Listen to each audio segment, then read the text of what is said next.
In today's video I'll be sharing with you top tips for the beginner wild camper. If you haven't subscribed already, please subscribe down in the bottom corner here or here and enjoy the video.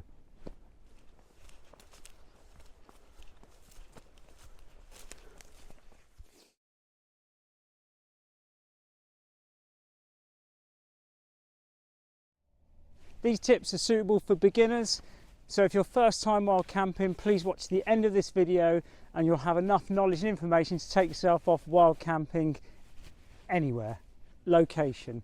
Wild camping, you have to be a bit discreet where you are.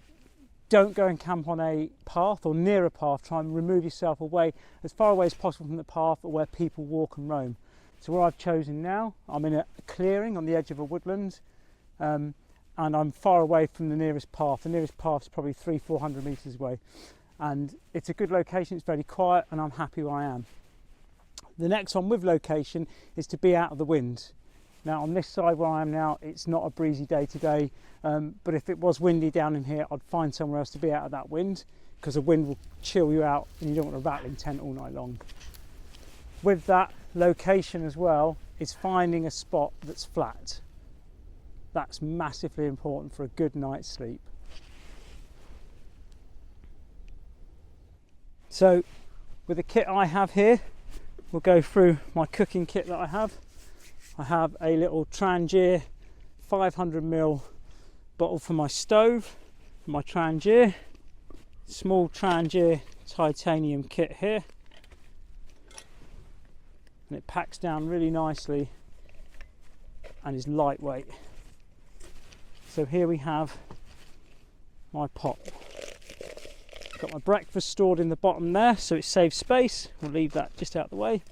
This pot holds 750ml of water, which is perfect for cooking for breakfast and having enough for a cup of tea or coffee, whichever you prefer.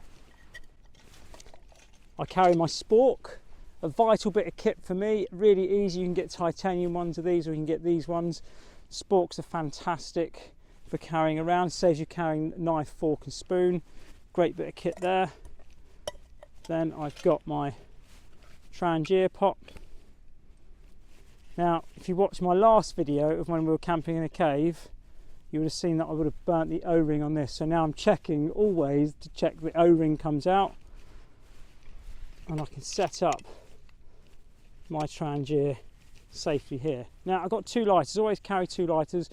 One's a normal lighter like this, the other one is a jet lighter, which I find helps in cold conditions if you're trying to light. So the key thing as well to help you is keep everything together. So all my cooked stuff will stay here and I'll keep my cooking stuff just outside in the porch of my tent, so I know where it is in the morning, so it's easily accessible. I like to keep my water in a bladder bag. Sometimes I take an Nalgene with me. I find this one a bit easier to carry. So we'll just turn it on, that helps, and we can get the kettle on. Good tip with storing these to stop them going mouldy is once you empty them out, you can roll them up and stick them in your freezer, and that stops them getting mouldy, and then when you just take them out when you want to use them and they stay nice and clean, which is a great tip.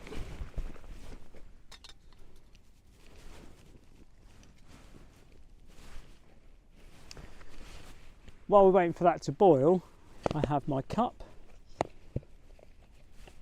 I really love my pop-out cup. I use this in a lot of running I do, like longer races. It's just easy to pack down, nice and small, and it does stay fairly warm, and it's a good space saver. So that's my brew cup. Also my cooking stuff, I carry a cut-up sponge, which is really great for cleaning out your dirty pans. And with that,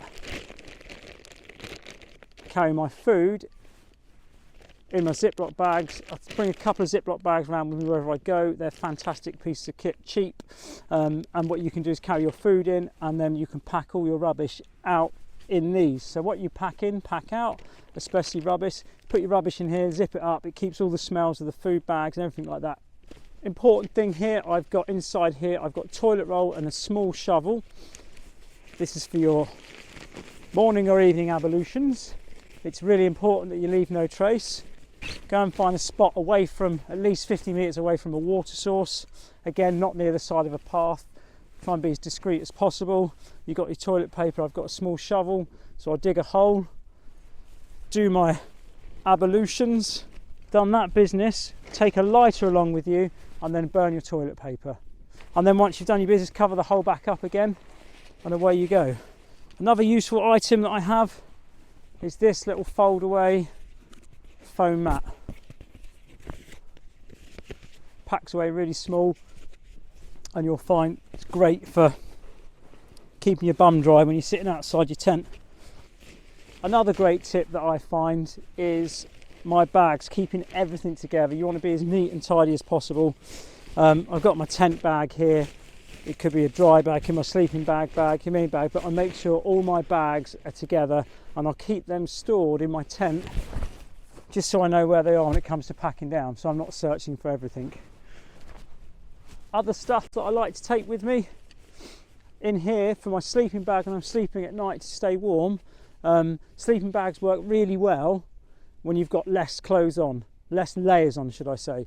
Another tip with staying warmer at night time is get that heart rate going, go for a brisk walk before you come to sleep, or do a load of star jumps, and then climb inside your sleeping bag and then do up the toggle, and that'll keep you nice and warm. So in there is my spare base layer for night time.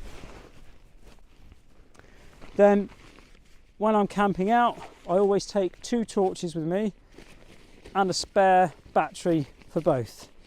Here I've got 2 really great, I love these are my attic cores from Petzl, really good, 450 lumens.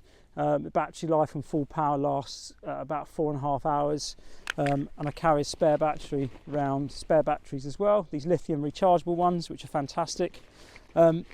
It's great with torches to bring 2 with you, because there's times where I've been out and I've taken 1 torch and spare batteries, and that torch has packed up and all I've got is a spare battery which doesn't illuminate the way. I find ones that have got rechargeable batteries work best for me.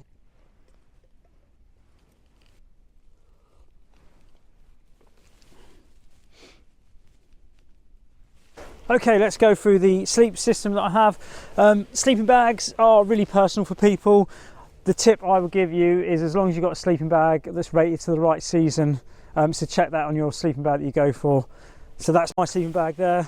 This is rated down to, I think, -7. So that's my sleeping bag just there. Then I have this piece of kit. This is my most valued piece of kit. Is my inflatable pillow from Trekology. This thing is a game changer. I used to fill my dry bags and stuff everything into a dry bag to use as a pillow, and then I was introduced to inflatable pillow, and this thing's brilliant for a comfy night's sleep. With that, I've got my really bomb-proof ancient inflatable mattress here, mountain equipment one. This thing has been on many adventures with me. It keeps you nice and warm. It's very comfortable. It's about 3.5 centimeters thick. It doesn't pack down as small as some of the ones you get, but it's the one I really like, and it keeps me nice and cozy at night. Underneath that I have, let's get this out of the way. Underneath that I have this foil matting that helps just insulate me that extra bit and adds a bit more warmth to me at night time on colder evenings. And these you can pick up for 10 quid on Amazon. So that's my sleep system there. It's really good with your sleeping bag. If you stuff the foot end in first, then all the air can come out when you're stuffing it in.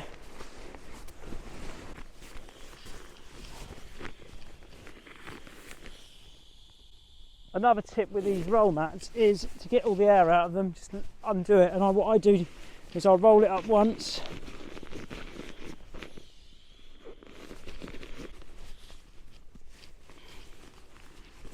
unroll it again,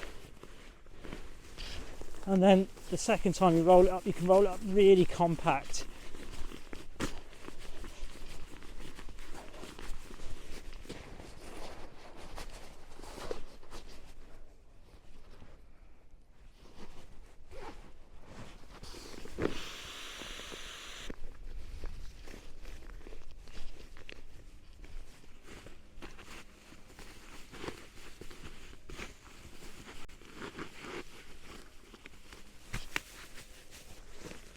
So this is how I pack my bag. First I've got a dry bag inside my backpack, just keeps that added extra protection.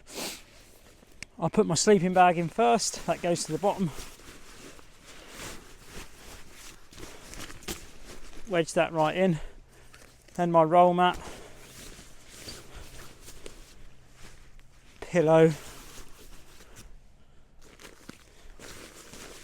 toilet paper and shovel, then any spare clothes, mat into the side pocket here,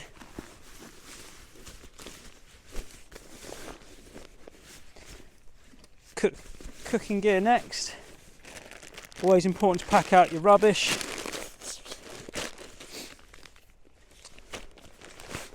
And because I'm leaving now, I'll put my tent in last. Head torch and cup go in top pocket here. Trangia gas in the side pocket. Should I say Trangia fuel? And then my water will go in last. It's the Soloist. It's an extra large one. It's from Alpkit. It's a fantastic bit of kit. I got the footprint as well to protect it on rocky ground. There's room to sit up in it, and it's a really good value for money tent.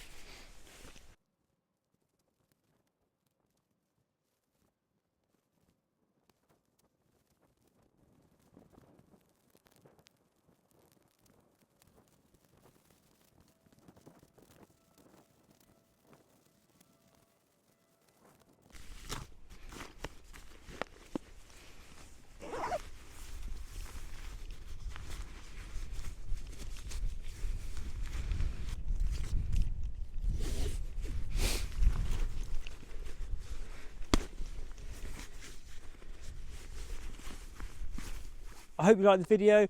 That is wild camping for beginners. Please like and subscribe. Please leave comments. And if you've got any top tips as well, please leave them in the comments below. Keep an eye out for the next video. To the wild.